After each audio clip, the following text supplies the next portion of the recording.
What's up, everybody? Welcome, Squad Squad, and welcome to Slav Guns. I'm glad to have you here, as always. I'm doing this live stream, and I'm going to be joined by an expert in his field, Matt Foster, president of Catalyst Arms and FMJ Marketing, and we're going to be addressing some of the more popular questions that you've had for this channel over the last year or so. So 10 years ago, we really didn't have chassis guns. Or at least, I'm sure there were a couple, but they weren't as hot of a topic as they are right now. So you have, even taking a look at the Ruger line, you have the same guns. You have some in the wood stock and you have some in a metal chassis. Let's talk about pros and cons. And I guess I would say then you have something like this, which is a hybrid. Mm-hmm. Pros, cons, what's your take? What should somebody look for? What do you see on the shooting circles? I see a lot of personal preference. That's not what we're looking for. We're looking for you to make a determinant, take a determinant. Yeah. I'm kidding. No. Personal preference is the correct answer. You see a lot of I say traditional style stocks. And I would say traditional target style stock, right? The more vertical grip, because this is what a chassis basically approximates, right? It gives you the these kinds of stocks were available long before the chassis were. So it gives you the pistol grip, which is more comfortable for precision rifle shooting. Gives you the when it's not cut in half, it gives you the wide forend and a flat forend for resting on bags and so forth.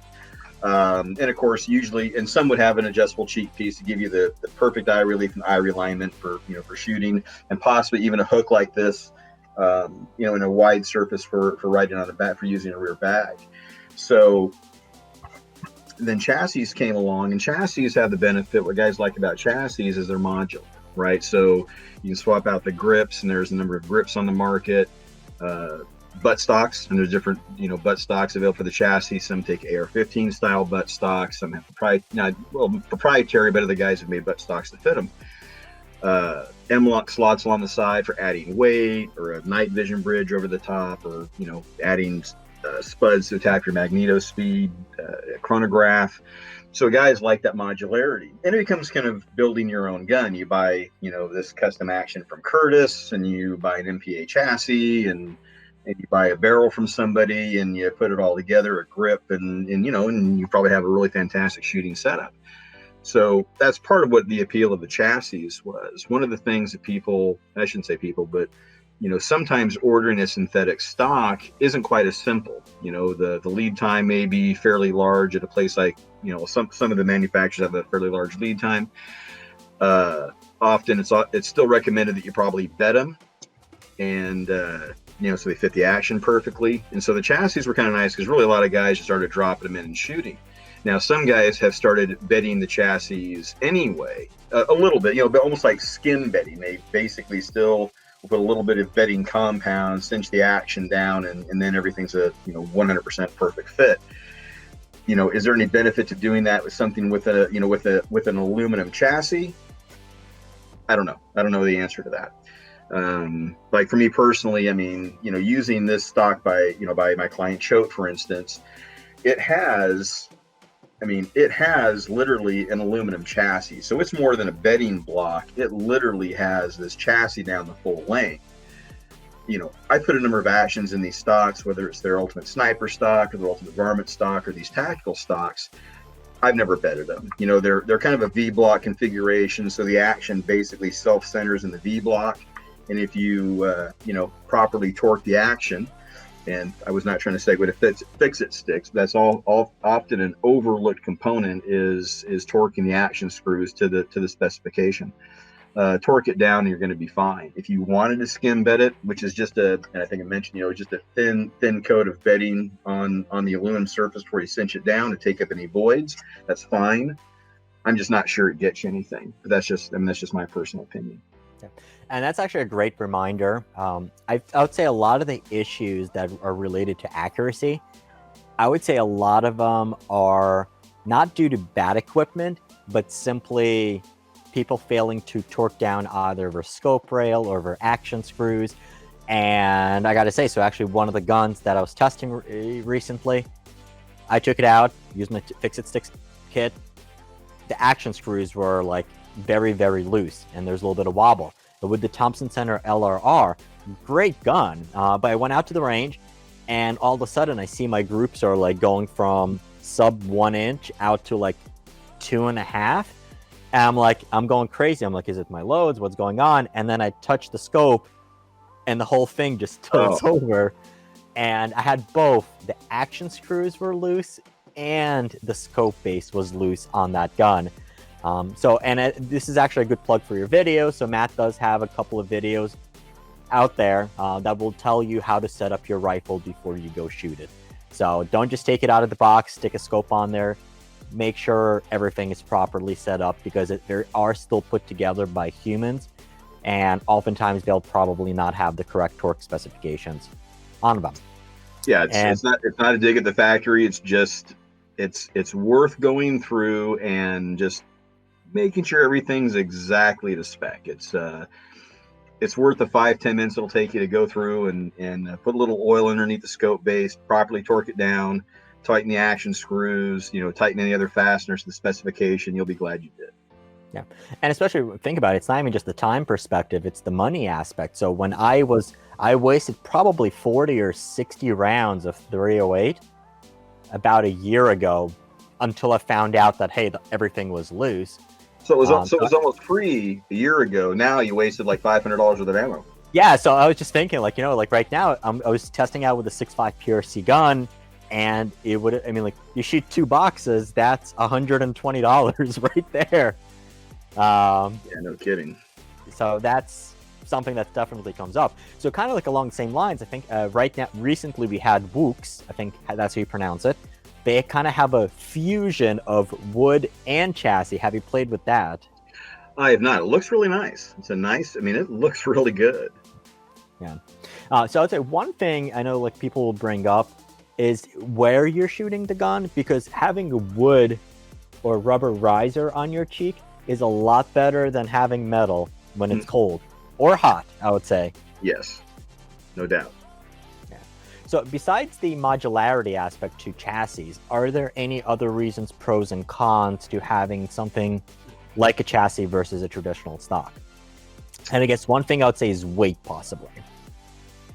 That'd be easier to add weight to a chassis than a stock. Yeah, I think it's easier to add almost anything to a chassis just because of the various attachment points. A lot of the stock manufacturers have actually responded, though. You've actually seen some of the composite stocks with some M-lock slots.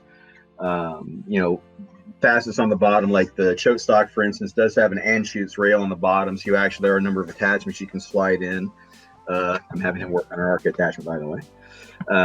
Go figure, right? I do think it was the modularity and putting it together yourself that sort of became the appeal. And frankly, I think there's also a little bit of the looks to it. Some guys just absolutely prefer a traditional stock feel and look. If there's very distinct advantages one way or the other, I'm not exactly sure I would know what they are, because you can add weight to both. You can balance out each one. You can balance out the rifle, where you want the balance point. And again, I do think a lot of it does come back down to personal preference and feel. So, right now I'd say I'm not sure it's exact 50-50, but it kind of seems like it. You see a lot of guys shooting stocks, you see a lot of guys shooting chassis. And I think it probably depend on the sport as well. So I'm thinking, watching the latest videos of King of 2 Miles, all those guys are using custom stocks. I would say the F-class people are shooting stocks, and it's in the PRS where it's going to be more chassis. And I guess part of it would probably be MDT and other chassis companies sponsoring the hell out of those matches. And, well, I want a chassis. That, or it's all a setup to make AR-15 Legos to bolt-action rifle Legos. And that's really what I think a chassis could be. And I think you're right. I think that's actually a lot of what chassis were sort of a little bit of that AR-15 motif and sort of mindset pertaining to rifles. And the PRS and certainly the field format matches out here are a little bit more of a quote-unquote action sport, or a little bit more dynamic Yeah.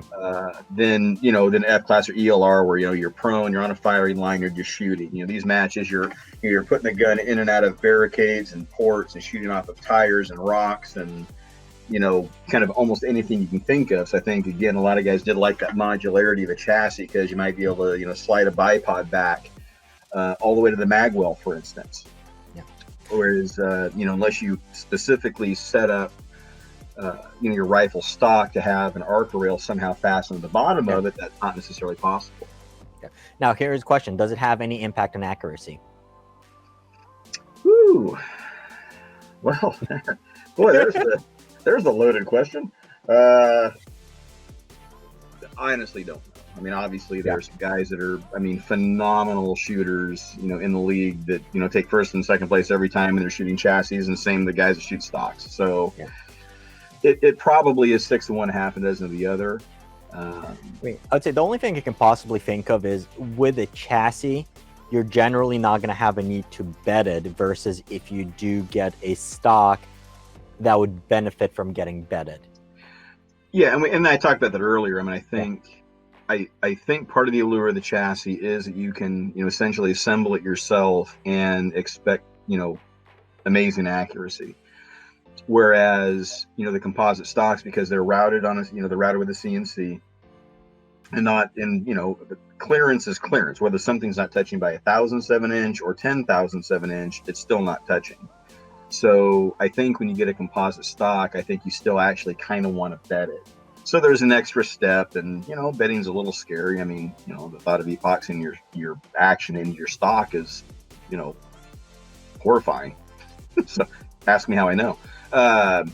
It's like I say, I think the modularity and just be able to cinch it together has a strong appeal. I would say, and kind of like to wrap that the conversation up would be, look, it's like if you're a new shooter, just go get a decent gun and go shoot. Yep. And then you'll figure out your preferences.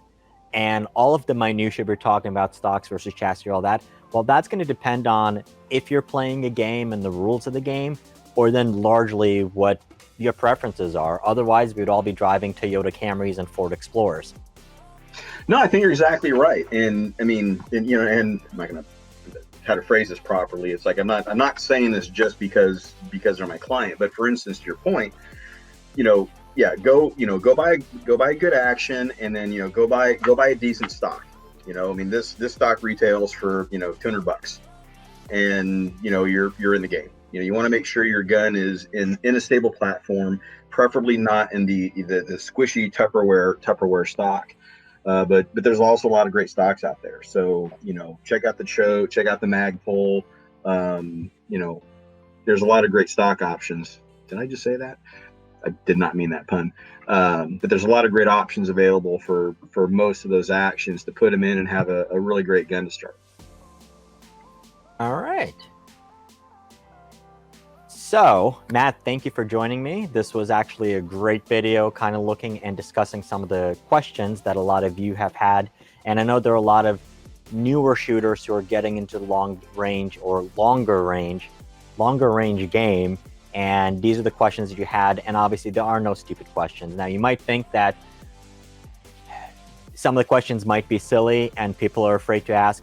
Don't be. If you have a question, just ask. And most every gun guy out there will want to address those for you, because it's all about the numbers and the number of gun owners that are there. So Matt, thank you for joining me. You're welcome.